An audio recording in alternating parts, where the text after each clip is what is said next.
So guys आज हम करने वाले हैं हमारा unit second accountancy and book keeping का, जो आपको फाइनेंस अकाउंट असिस्टेंट और जो आपका ईपीएफओ का एग्ज़ाम होने वाला है उसके लिए बहुत इंपॉर्टेंट है। जो भी लोग 11th के एग्ज़ाम देने वाले हैं, 11th बोर्ड का एग्ज़ाम, तो वहाँ के लिए भी ये बहुत इंपॉर्टेंट है। कंसेप्चुअल फ्रेमवर्क ऑफ अकाउंटिंग इस चैप्टर में हम लोग पढ़ने वाले हैं। क्या है डिटेल इस चैप्टर के बारे में, चलो अब हम लोग देखते हैं। सबसे पहले हम लोग पढ़ेंगे बुक कीपिंग क्या होता है। बुक कीपिंग मैं आपको बता दूं, ये फर्स्ट स्टेप होता है अकाउंटिंग प्रोसेस का। बुक कीपिंग एक फर्स्ट स्टेप है अकाउंटिंग प्रोसेस का, जिसमें हम लोग आइडेंटिफाई करते हैं और ट्रांजैक्शंस को रिकॉर्ड करते हैं बुक्स ऑफ अकाउंट में।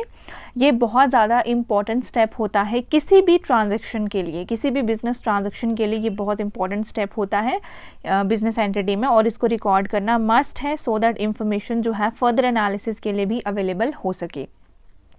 बुक कीपिंग जो है वो बेस होता है फाइनेंशियल स्टेटमेंट को प्रिपेयर करने के लिए, और इसका जो इंटरप्रिटेशन है वो बहुत ज़्यादा इंपॉर्टेंट फंक्शन होता है अकाउंटिंग का।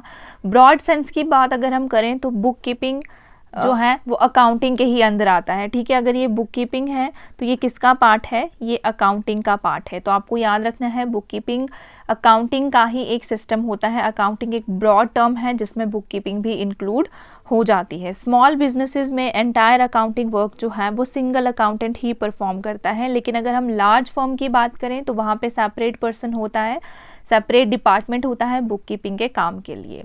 मीनिंग क्या है बुक कीपिंग का? बुक कीपिंग एक प्रोसेस होता है फाइनेंशियल ट्रांजैक्शंस को रिकॉर्ड करने का इन द बुक्स ऑफ अकाउंट। ये प्राइमरी स्टेज होती है, ये बहुत ज़्यादा इंपॉर्टेंट है, आपको बोल देंगे प्राइमरी स्टेज है, सेकेंडरी स्टेज है। ये प्राइमरी स्टेज होती है अकाउंटिंग प्रोसेस के। इसमें हम लोग रिकॉर्ड करते हैं ट्रांजेक्शन को और क्लासीफाई करते हैं उनको प्रॉपर हेड्स में, यानी बुक कीपिंग में जर्नल और लेजर दोनों आता है। बुक कीपिंग वर्क जो है ये एक रूटीन नेचर का वर्क होता है, रूटीनली हम लोग इसको करते हैं। ट्रांजैक्शन जो है रिकॉर्ड की जाती है अकाउंटिंग नोटबुक्स में और लेजर में, या फिर कंप्यूटर में भी रिकॉर्ड की जा सकती है, जैसे कि आजकल कंप्यूटर का यूज़ ज़्यादा होने लग गया है। अगर कहीं पर डेफिनेशन आपको लिखने के लिए आ जाएगी कि बुक कीपिंग क्या होता है, then you can write that book keeping एक art of recording business dealings in a set of books. ये किसने दिया है? J.R. बेथली बॉय ने कहा था book keeping is an art of recording business dealings in a set of books. वहीं अगर हम R.N. कार्टर की बात करें तो इनके according book keeping is a science and art of recording correctly in the books of account all those business transactions of money or money worth. अब features क्या हैं बुक कीपिंग के? सबसे पहले ये प्रोसेस होता है ट्रांजैक्शंस को रिकॉर्ड करने का इन the books of account.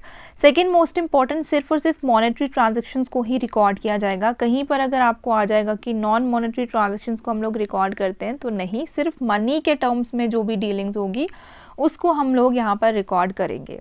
Then जैसे मैंने आपको बताया ये प्राइमरी स्टेज है और इसमें जर्नलाइजिंग और लेजर प्रोसेसिंग दोनों इंक्लूड होता है बुक कीपिंग में। नाउ हम लोग डिस्कस करेंगे what are the objectives of book keeping.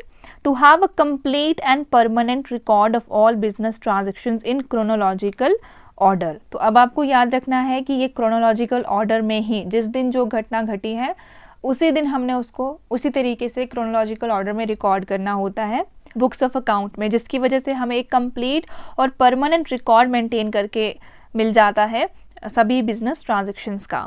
Then इससे हम लोग प्रॉफिट और लॉस पता कर सकते हैं, बिजनेस को प्रॉफिट हो रहा है या लॉस हो रहा है ड्यूरिंग अ स्पेसिफिक पीरियड। इससे हम लोग फाइनेंशियल पोजीशन का भी पता लगा सकते हैं। हम लोग प्रोग्रेस बता सकते हैं, बिजनेस कितना प्रोग्रेसिव वे में आगे बढ़ रहा है। टैक्स लायबिलिटीज़ को हम लोग फाइंड आउट कर सकते हैं और ये हमारी लीगल रिक्वायरमेंट्स को भी फुलफिल करता है। नाउ हम देखेंगे कि एडवांटेजेस क्या होती हैं बुक कीपिंग की। तो बुक कीपिंग की बहुत सारी एडवांटेजेस हैं, इसके बाद हम लिमिटेशंस भी देखेंगे, बट फर्स्ट हम लोग देखते हैं क्या एडवांटेजेस हैं। जो ट्रांजैक्शंस होती हैं उनको हम लोग सिस्टमैटिकली क्रोनोलॉजिकल ऑर्डर में लिखते हैं एज आई टोल्ड यू। तो बुक कीपिंग हमें क्या प्रोवाइड करता है?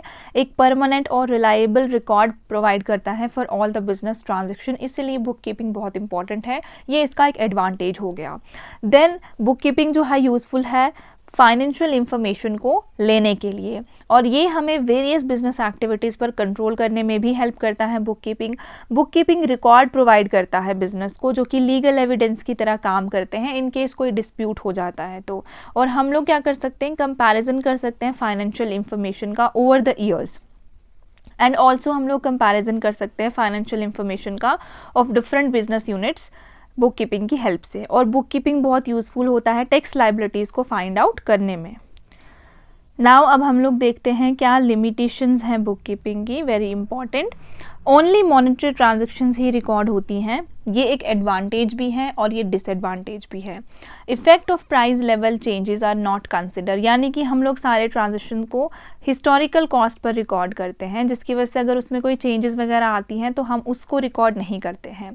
फाइनेंशियल डेटा जो होता है वो हिस्टोरिकल इन नेचर होता है, जैसे मैंने अभी बताया, सिर्फ पास्ट डेटा ही रिकॉर्ड होता है, राइट अगर उसमें आगे जाकर प्राइस बढ़ गया है तो वो डेटा रिकॉर्ड नहीं होगा। नाउ जो बहुत इंपॉर्टेंट है, जो एग्जाम में आपको आ सकता है, वो है बुक कीपिंग वर्सेस अकाउंटिंग का डिफरेंस। इसी तरीके से आपको पूछ लेंगे कि स्कोप के हिसाब से बताइए क्या डिफरेंस है, स्टेज के हिसाब से बताइए, nature of job, knowledge required, ऐसे करके भी आपको डिफरेंस पूछा जा सकता है। या फिर अगर आप अकाउंटिंग के स्टूडेंट हैं तो आपसे जनरली भी पूछा जा सकता है कि बताओ अकाउंटिंग और बुक कीपिंग में क्या डिफरेंस है। चलिए सबसे पहले स्कोप की अगर हम लोग बात करें तो जो बुक कीपिंग है वो सिर्फ रिकॉर्डिंग और क्लासिफाइंग करती है बिजनेस ट्रांजैक्शंस को। वहीं अगर अकाउंटिंग की बात करें तो रिकॉर्डिंग और क्लासिफाइंग तो होगा ही, क्योंकि बुक कीपिंग अकाउंटिंग का ही एक पार्ट होता है, साथ में समराइजिंग, एनालाइजिंग और इंटरप्रेटिंग द फाइनेंशियल डेटा भी इंक्लूड रहता है इसमें। स्टेज की बात करें तो जैसा मैंने बताया था, बुक कीपिंग एक प्राइमरी स्टेज होती है और ये बेस होती है अकाउंटिंग के लिए। वहीं अगर हम लोग अकाउंटिंग की बात करें तो ये प्राइमरी स्टेज तो होगा क्योंकि बुक कीपिंग इसी का पार्ट है, साथ में ये secondary stage of analysis and interpretation भी होता है। नेचर ऑफ जॉब की अगर हम लोग बात करें तो जैसा हमने डिस्कस किया, बुक कीपिंग एक रूटीन और क्लरिकल जॉब है। वहीं अगर हम लोग अकाउंटिंग की बात करें तो ये एनालिटिकल इन नेचर है। नॉलेज की बात करें तो बुक कीपिंग के लिए एज सच आपको बहुत बेसिक सा नॉलेज चाहिए होगा और जर्नलाइजिंग और पोस्टिंग के प्रिंसिपल्स आपको पता होने चाहिए। अगर अकाउंटिंग की बात करें तो यहाँ पे आपको प्रॉपर अकाउंटिंग का नॉलेज चाहिए, प्रॉपर प्रिंसिपल, प्रोसीजर और प्रैक्टिसेस की ज़रूरत होती है, यानी आपको यहाँ पे स्किल की ज़रूरत काफ़ी पड़ सकती है अगर हम लोग अकाउंटिंग की बात करें। स्किल्स जैसा कि मैंने अभी बता दिया आपको, स्किल्स के कंसर्न में अगर हम लोग बात करें तो एनालिटिकल स्किल जो है बुक कीपिंग के लिए रिक्वायर्ड नहीं होता है, बट अकाउंटिंग के लिए एनालिटिकल स्किल्स की बहुत ज़रूरत होती है। Now we will move on to discuss between the relationship among the book keeping, accounting and accountancy. देखो तीन चीज़ें हैं, समझने की कोशिश करना। जो अकाउंटेंसी है वो सबसे बड़ी टर्म है, अकाउंटेंसी। अकाउंटेंसी के अंदर अकाउंटिंग आता है और अकाउंटिंग के अंदर बुक कीपिंग आता है। तो सबसे छोटा है बुक कीपिंग, देन है अकाउंटिंग एंड देन है accountancy. And what we are discussing accountancy and book keeping, यानी ओवरऑल हम अकाउंटेंसी को ही डिस्कस कर रहे हैं, राइट। तो यहाँ पे जो लिखा गया है उसको थोड़ा सा रीड कर लेते हैं। अकाउंटिंग का पार्ट है book keeping, book keeping is a part of accounting.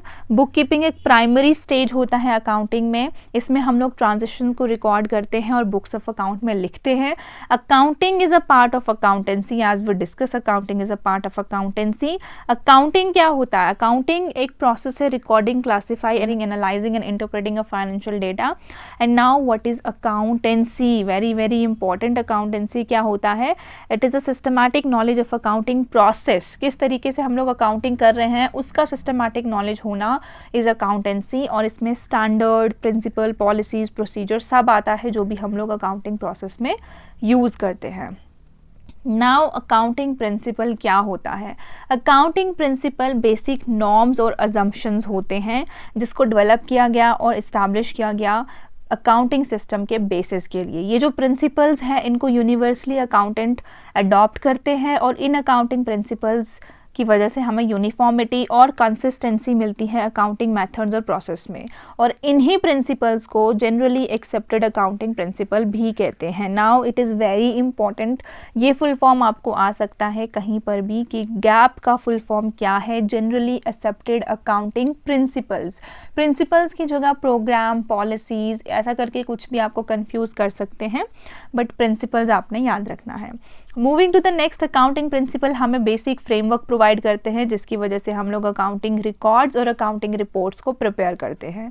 Accounting standards भी इशू किए जाते हैं नेशनल और इंटरनेशनल रेगुलेटरी अथॉरिटीज़ के द्वारा, सो दैट यूनिफॉर्मिटी बनी रहे अकाउंटिंग प्रोसीजर और अकाउंटिंग रिजल्ट्स में। जो अकाउंटिंग स्टैंडर्ड है और जो गैप है यानी जनरली एक्सेप्टेड अकाउंटिंग प्रिंसिपल है, ये एक थ्योरेटिकल बेस प्रोवाइड करते हैं अकाउंटिंग का। अकाउंटिंग प्रिंसिपल्स, अकाउंटिंग कॉन्सेप्ट्स और अकाउंटिंग कन्वेंशंस भी हो सकते हैं। Now what is accounting concepts? ये बेसिक अजम्पशंस होते हैं, जबकि जो कन्वेंशन है वो गाइडलाइन होती है। तो कहीं पे अगर डिफरेंस आपको आ जाता है तो आपको पता होना चाहिए कि जो अकाउंटिंग कॉन्सेप्ट्स हैं वो अजम्पशंस हैं और कन्वेंशंस क्या हैं, वो गाइडलाइंस हैं। ठीक है, अकाउंटिंग कॉन्सेप्ट्स जो है वो बेसिक अजम्पशंस या फिर कंडीशन होती हैं जिसके बेसिस पर अकाउंटिंग की जाती है। अकाउंटिंग कॉन्सेप्ट्स रिजल्ट होता है एक ब्रॉड कंसेंसस का। ये जो वर्ड है कॉन्सेप्ट, इसका मतलब होता है नोशन या एब्स्ट्रैक्शन जिसको जनरली एक्सेप्ट किया जाए। अकाउंटिंग कॉन्सेप्ट हमें यूनिफाइंग स्ट्रक्चर प्रोवाइड करते हैं to the accounting process and accounting reports. अब बात करते हैं कन्वेंशन की। कन्वेंशन का मतलब होता है ट्रेडिशन या फिर जो आप लंबे समय से यूज करते आ रहे हैं। तो यहाँ पर आपको बहुत सारी चीजें ऐसी मिलेंगी अकाउंटिंग में जो कन्वेंशन पर बेस्ड है। फॉर एग्जाम्पल डेबिट और क्रेडिट, ये कन्वेंशन पर बेस्ड है। और डीआर और सीआर हम लोग एज अ कन्वेंशन लिखते आ रहे हैं बहुत पहले से, तो हमने इसको कंटिन्यू ही रखा है। कन्वेंशन आर द यूजेज और practices that are followed as a guide to the preparation of accounting statement. जो इन अकाउंटिंग कन्वेंशन की यूटिलिटी है उसको रिकॉग्नाइज किया है बहुत सारे रेगुलेटरी अथॉरिटीज ऑफ अकाउंटेंसी ने, सो दैट फाइनेंशियल स्टेटमेंट्स को more realistic, reliable and useful किया जा सके। इंपॉर्टेंट अकाउंटिंग कॉन्सेप्ट और कन्वेंशन क्या है वो यहाँ पर आपको देखने को मिलेगी, और ये बहुत बहुत बहुत ज़्यादा इंपॉर्टेंट है। मैं इंपॉर्टेंट यहाँ पे लिख देती हूँ क्योंकि यहाँ से आपको डेफिनेटली 3 से 4 क्वेश्चन एग्जाम में आते ही आते हैं। नंबर 1 कंसेप्ट है बिजनेस एंटिटी कंसेप्ट। ठीक है, बिजनेस एंटिटी कंसेप्ट क्या कहता है? बिजनेस एक अलग चीज है और ओनर एक अलग चीज है। ठीक है, ये कंसेप्ट कहता है कि बिजनेस यूनिट एक सेपरेट और डिस्टिंक्ट यूनिट है फ्रॉम द ओनर। यानी कि मेरा बिजनेस है, मैं अलग हूँ, मेरा बिजनेस अलग है, भले ही मैं उसमें इन्वेस्ट कर रही हूँ, मैं लेकिन अलग पर्सन हूँ। और वो बिजनेस जो है मेरा दिया हुआ पैसा उस बिजनेस के लिए उधार है और उस बिजनेस ने मुझे वो उधार वापस करना है और प्रॉफिट के साथ वापस करना है। इसी कॉन्सेप्ट पर बेस्ड हम लोग अकाउंट को प्रिपेयर करते हैं, यानी कि हम लोग अकाउंट्स को प्रिपेयर करते हैं बिजनेस के पॉइंट ऑफ व्यू से। वेरी इंपॉर्टेंट, अगर आपको बोल देंगे कि ओनर के पॉइंट ऑफ व्यू से होता है, कस्टमर के पॉइंट ऑफ व्यू से होता है, गवर्नमेंट के पॉइंट ऑफ व्यू से होता है, तो वो गलत हो जाएगा। हमेशा ही अकाउंट्स जो प्रिपेयर किए जाते हैं वो बिजनेस पॉइंट ऑफ व्यू से प्रिपेयर किए जाते हैं, ना कि ओनर के पॉइंट ऑफ व्यू से। ये आपको हमेशा याद रखना है। तो हेंस जो बिजनेस है वो लायबल है ओनर के लिए जो भी कैपिटल उसने अपने बिजनेस में कंट्रीब्यूट किया होगा। इसी कॉन्सेप्ट के बेसिस पर क्या होता है कि सिर्फ और सिर्फ बिजनेस के ट्रांजैक्शन को ही हम लोग रिकॉर्ड करते हैं। कोई भी पर्सनल ट्रांजैक्शन ओनर्स की जो होगी वो बिजनेस में रिकॉर्ड नहीं की जाएगी। फॉर एग्जाम्पल कि मैंने मेरे बच्चे की फीस पे की है, मैंने अपने लिए पर्सनली गाड़ी खरीदी है, तो ये सारे ट्रांजैक्शन बिजनेस में रिकॉर्ड नहीं होंगे क्योंकि बिजनेस का इस चीज से कोई लेना देना नहीं है। But their transactions with the business such as capital contributed।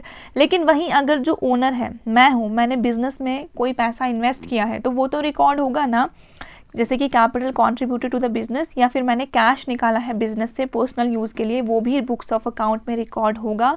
इसका मतलब है कि बिजनेस इटसेल्फ ओज एसेट्स एंड ओज लायबिलिटी, यानी बिजनेस के पास एसेट्स और लायबिलिटीज अपनी रहती हैं।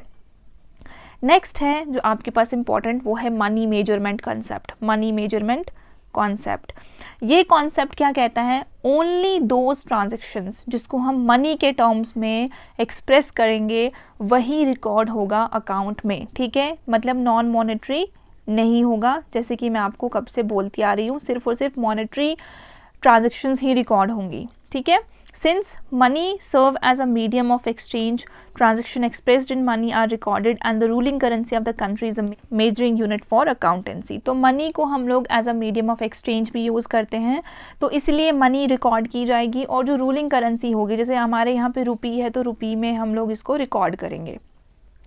ट्रांजेक्शन जिसमें मनी इन्वॉल्व नहीं है वो रिकॉर्ड नहीं होगा। फॉर एग्जाम्पल उस जगह की वर्किंग कंडीशंस कैसी हैं, हमारे जो एम्प्लॉयज़ हैं उनका स्किल कैसा है, या फिर एम्प्लॉयज़ स्ट्राइक पे जा रहे हैं, या फिर मैनेजमेंट का एफिशिएंसी कैसा है, ये सारी चीज़ें रिकॉर्ड नहीं होंगी। चलिए नेक्स्ट कॉन्सेप्ट हम लोगों के पास है going concern concept. Very important concept है गोइंग कंसर्न कॉन्सेप्ट। ये वो बेसिक अजम्पशन है जो कहता है कि बिजनेस चलता ही जाएगा और कभी रुकेगा नहीं। ठीक है, मेरा बिजनेस मैं स्टार्ट कर रही हूँ ये सोच के तो नहीं कर रही हूँ कि 1 साल के बाद वो बंद हो जाएगा। हमेशा हम बिजनेस स्टार्ट करते हैं रिस्क लेकर, सो दैट ये लंबे समय तक चलने वाला है। हम लोग ये सोचते हैं कि हमारा जो बिजनेस है वो बहुत लंबे समय तक चलेगा। तो गोइंग कंसर्न यही कहता है। गोइंग कंसर्न कॉन्सेप्ट इन्फ्लुएंस करता है अकाउंटिंग प्रैक्टिसेस को, उनके एसेट्स और लाइबिलिटी के वैल्यूएशन में, फिक्स्ड एसेट के डेप्रिसिएशन में, आउटस्टैंडिंग के ट्रीटमेंट में और प्रीपेड एक्सपेंसेस, अक्रूड और अनअर्न्ड रेवेन्यू में। फॉर एग्जांपल एसेट्स को हम लोग जनरली वैल्यू करते हैं हिस्टोरिकल कॉस्ट पे। ये आपको आ सकता है क्वेश्चन, जो मैंने ऊपर भी बताया कि हम हिस्टोरिकल कॉस्ट पर उसको क्या करते हैं, वैल्यू करते हैं, जो कि एक डिसएडवांटेज है। ठीक है, जो कि लिमिटेशन है अकाउंटिंग की। तो कोई भी इंक्रीज या डिक्रीज अगर होता है वो शॉर्ट पीरियड के लिए हम लोग उसको क्या करते हैं, इग्नोर करते हैं। नेक्स्ट जो हम लोगों के पास है वो आपको देखने को मिलेगा कॉस्ट कंसेप्ट। जैसे कि अभी तक हमने डिस्कस किया, कोई भी एसेट है उसको हम लोग बुक्स में रिकॉर्ड करेंगे हिस्टोरिकल कॉस्ट पे। यानी कि हिस्टोरिकल कॉस्ट का क्या मतलब है, जिस कॉस्ट पर हमने उसको मार्केट से परचेज किया है।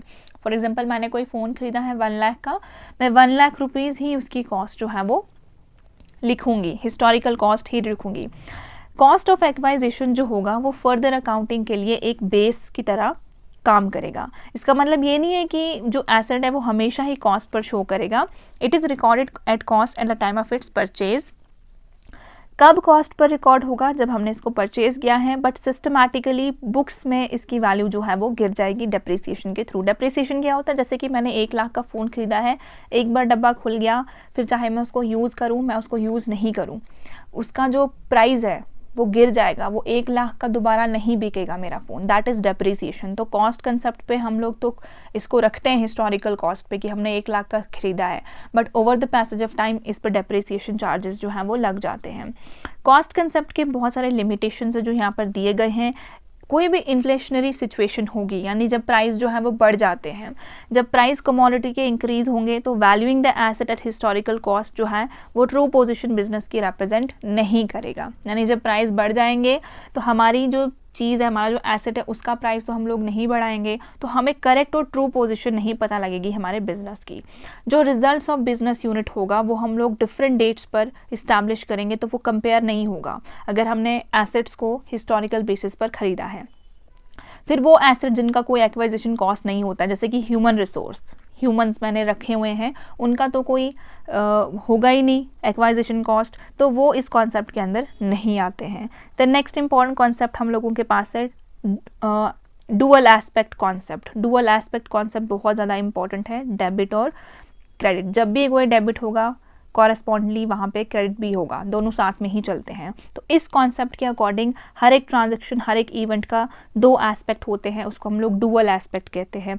जैसे कि अरुण ने एक बिजनेस को स्टार्ट किया है विद कैश 5 लाख, ठीक है, ऑन द वन हैंड, तो बिजनेस को क्या हुआ, 5 लाख रुपए आए। मैंने कोई, अरुण को छोड़ो, अरुण को मारो गोली, मैं हूँ, मैंने एक बिजनेस स्टार्ट किया है, मैंने अपने बिजनेस पे 5 लाख रुपए इन्वेस्ट किए हैं स्टार्टिंग में। ठीक है, यहाँ पे देखना 5 लाख रुपीज़ हमने यहाँ पे इन्वेस्ट किए हैं, यानी बिजनेस जो मेरा है उसके पास अभी 5 लाख रुपए हैं, और बिजनेस के पास अब ये 5 लाख रुपए लायबिलिटी है, क्योंकि बिजनेस ने ये मुझे वापस भी तो देने हैं।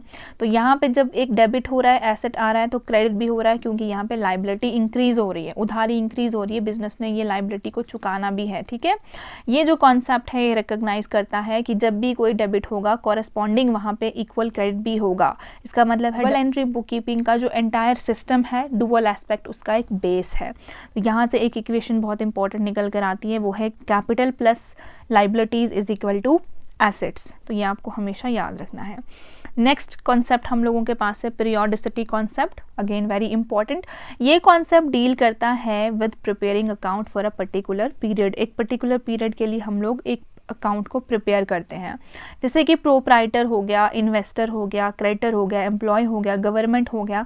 उनको हमेशा से ही इंटरेस्ट होता है कि वो बिजनेस यूनिट का पीरियोडिकली परफॉर्मेंस चेक कर सके, सो दैट, तो ये बहुत ज़रूरी हो जाता है कि हम लोग एक पर्टिकुलर पीरियड को सिलेक्ट करें। नॉर्मली 1 ईयर का हम लोग मेजर करते हैं, और हमारा फाइनेंशियल ईयर जो होता है वो 1 अप्रैल से स्टार्ट होता है 31 मार्च तक, ठीक है। ये रहता है हमेशा अकाउंटिंग पीरियड या फिर फाइनेंशियल पीरियड। तो इसमें हम लोग कंपेयर करते हैं हर एक साल का कि कैसा परफॉर्मेंस रह रहा है। तो ये जो कॉन्सेप्ट है ये हेल्प करता है बिजनेस को in the distribution of income to the owners and comparing the evaluating performance of different period. तो पीरियोडिसिटी कॉन्सेप्ट क्या करता है, डिफरेंट पीरियड्स में कंपेयर करता है प्रोग्रेस को। नेक्स्ट जो हम लोगों के पास है वो है मैचिंग कॉन्सेप्ट। नेक्स्ट है मैचिंग कॉन्सेप्ट। इस कॉन्सेप्ट के अकॉर्डिंग क्या होता है, बहुत इंपॉर्टेंट है, रेवेन्यूज जो भी होते हैं अकाउंटिंग पीरियड के उसको हम लोग एक्सपेंसेस के साथ मैच करते हैं, जो भी उस पीरियड में एक्सपेंसेस हुए होते हैं। यानी मेरी कमाई कितनी हुई है और मेरे एक्सपेंसेस कितने हुए हैं, ठीक है, हम लोग इसको मैच करेंगे। ये जो कॉन्सेप्ट है ये अक्रूवल कॉन्सेप्ट पर और पीरियोडिसिटी कॉन्सेप्ट पर बेस्ड है।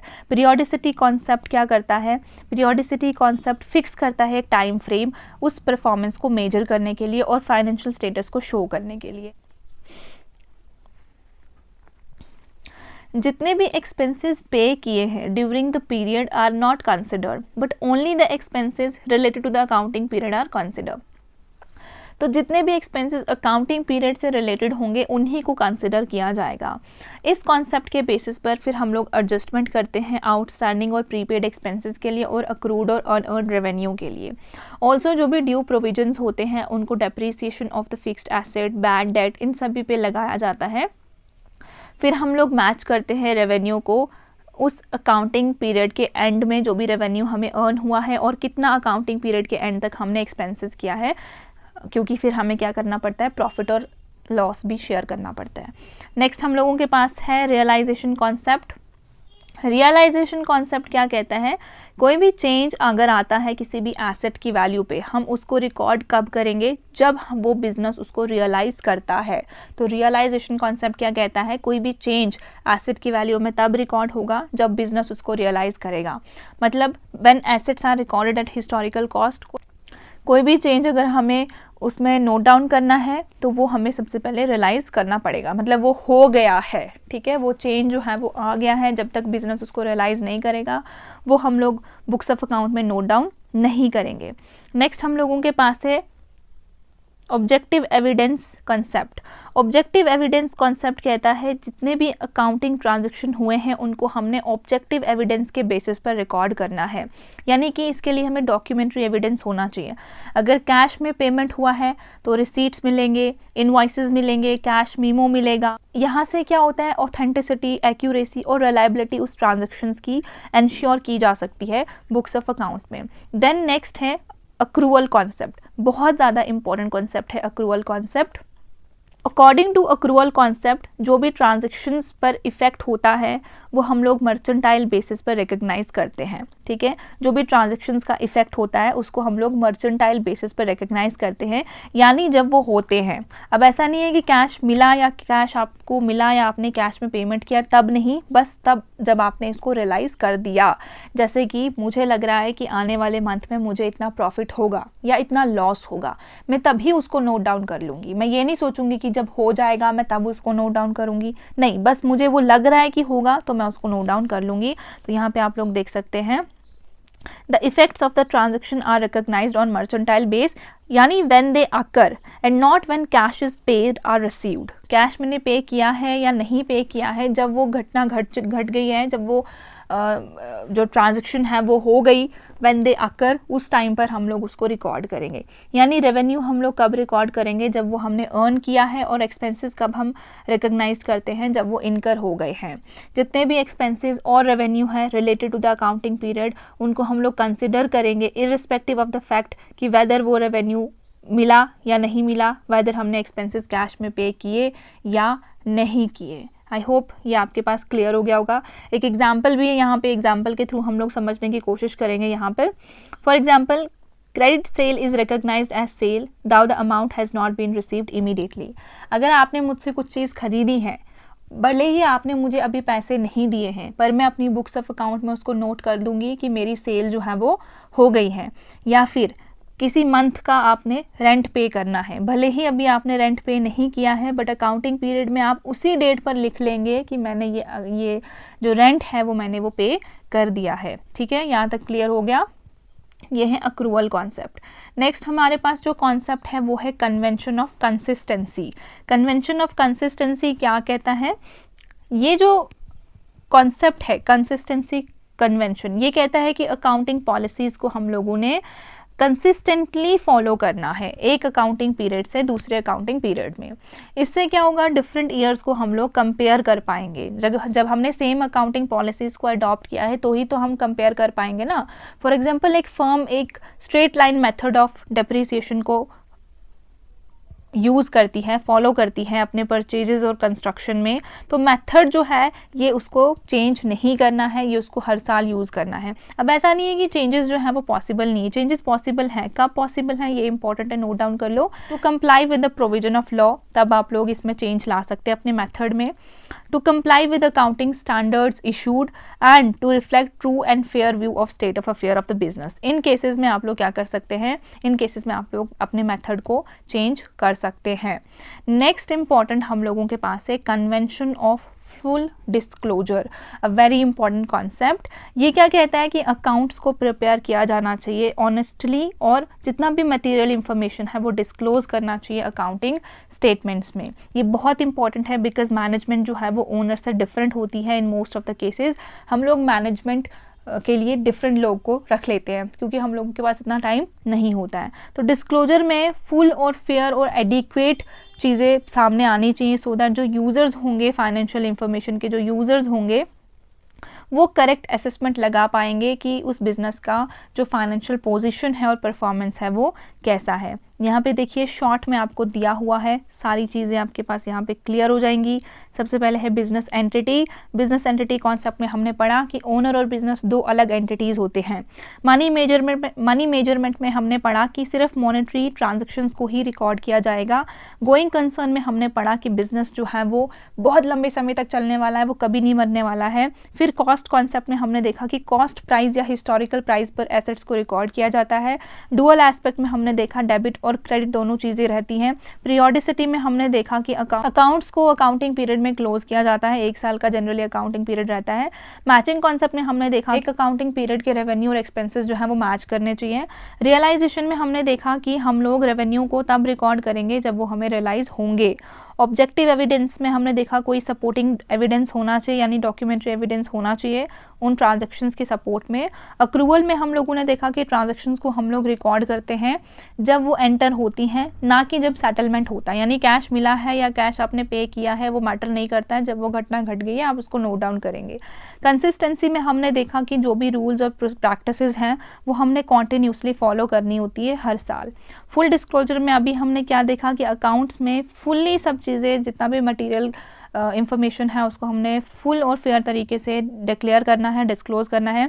मटेरियलिटी कॉन्सेप्ट अभी हम पढ़ेंगे और कंजर्वेटिज्म भी अभी हम पढ़ेंगे, बट यहाँ पे मैं आपको बता दूं मटेरियलिटी कॉन्सेप्ट रिलेटिवली इंपॉर्टेंट और सिग्निफिकेंट होता है। मटीरियलिटी यानी जो भी आइटम्स है वो मॉनेटरी टर्म्स में ही रिकॉर्ड होंगी और फाइनेंशियल स्टेटमेंट्स में उनका डिस्क्लोजमेंट होगा। और कंजर्वेटिज्म बहुत इंपॉर्टेंट है, जब भी हम लोग ट्रांजैक्शंस को रिकॉर्ड करेंगे सिर्फ हम लोग क्या करेंगे, प्रोस्पेक्टिव लॉसेस जो हैं वो हम पहले ही लिख देंगे। अगर हमें लगने लगा है कि कोई लॉस होने वाला है हम उसको लिख देंगे, बट गेन्स को हम लोग तभी लिखेंगे जब वो गेन हमें मिल जाएगा, बट लॉस को हम लोग पहले ही लिख देंगे। तो यहाँ पे डिटेल में अब देख लेते हैं थोड़ा सा कन्वेंशन ऑफ मटीरियलिटी क्या होता है। इस कन्वेंशन के अकॉर्डिंग फाइनेंशियल स्टेटमेंट्स में जितने भी मटेरियल आइटम्स हैं उसको हम लोग डिस्क्लोज करते हैं, जो कि डिसीजन को इन्फ्लुएंस कर सकती हैं। हमारे फाइनेंशियल स्टेटमेंट के यूजर्स जो भी डिसीजन लेते हैं उनको इन्फ्लुएंस कर सकती है।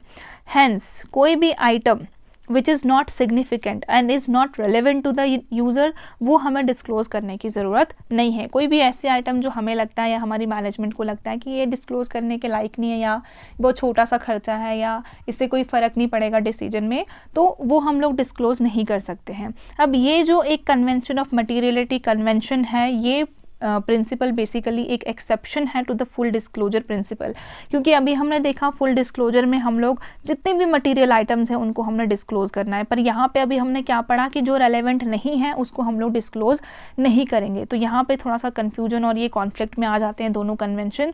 The term materiality is subjective in nature. कोई चीज़ मेरे लिए मटीरियल हो सकती है, कोई चीज़ आपके लिए मटीरियल नहीं हो सकती है। तो मेरे अकॉर्डिंग मैं बोलूँगी कि यार ये तो मटीरियल नहीं है, इतना इंपॉर्टेंट नहीं है, तो इसको स्किप करते हैं। बट वहीं आपके अकॉर्डिंग अकॉर्डिंग वो बहुत ज़्यादा इंपॉर्टेंट होगा और आप चाहेंगे कि वो डिस्क्लोज हो। तो यहाँ पे थोड़ा सा कन्फ्यूजन हो सकता है, किसी पर्सन के लिए कोई आइटम मटेरियल हो सकती है, वहीं दूसरे पर्सन के लिए वो इममटेरियल भी हो सकती है। लास्ट हम लोगों के पास जो कॉन्सेप्ट है वो है convention of conservatism and prudence. ये भी बहुत ज़्यादा इम्पॉर्टेंट कॉन्सेप्ट है। ये है policy of caution and playing safe. तो कहीं पर अगर आपको आ जाएगा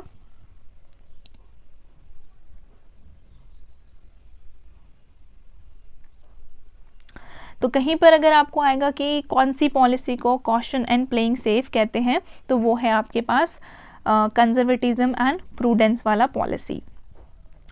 जब भी हम लोग बिजनेस ट्रांजैक्शंस को रिकॉर्ड करेंगे वहाँ पे हमें कोई भी इनकम को एंटिसिपेट नहीं करना है, लेकिन जितने भी पॉसिबल लॉस हैं वो हमने नोट डाउन करने होते हैं,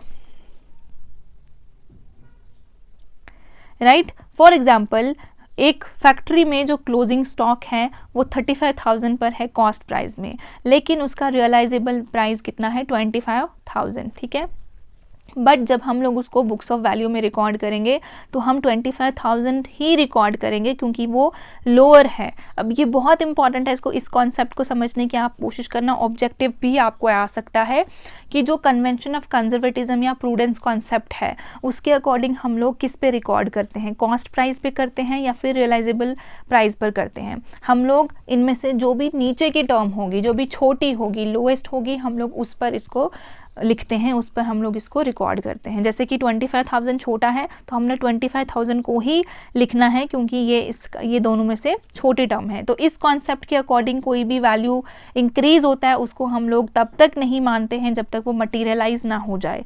कंजर्वेटिज्म कन्वेंशन फर्दर रिस्ट्रिक्शन लगाता है इस पे कि अनरियलाइज्ड गेन जो है हम लोग उसको एंटिसिपेट नहीं करते हैं, बट पॉसिबल लॉसेस हम लोग रिकॉर्ड कर लेते हैं, ठीक है। जैसे कि यहाँ पे हमने देखा कि फैक्ट्री का क्लोजिंग स्टॉक जो हमारे पास 35,000 हमने कॉस्ट प्राइस पर लिया था, बट हमें लग रहा है कि ये 25,000 ही इसका रियलाइजेबल प्राइस है, इतने में ही ये बिकने वाला है, तो हम इसी पर रिकॉर्ड करेंगे, ना कि 35,000 पर रिकॉर्ड करेंगे।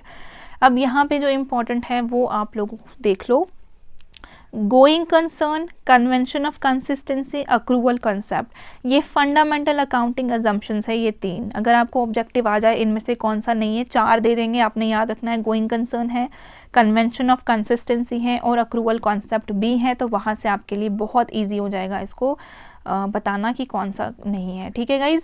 तो आज हमने डिस्कस किया बहुत इंपॉर्टेंट जो आपके कॉन्सेप्ट और कन्वेंशंस थे। आई होप यहाँ से आपके डाउट्स क्लियर हो गए होंगे। इसके आगे हम लोग देखेंगे क्या अकाउंटिंग स्टैंडर्ड्स वगैरह हैं और जो भी इस चैप्टर में बाकी चीज़ें होंगी उसको हम लोग नेक्स्ट वीडियो में डिस्कस करेंगे। Thank you and God bless you all.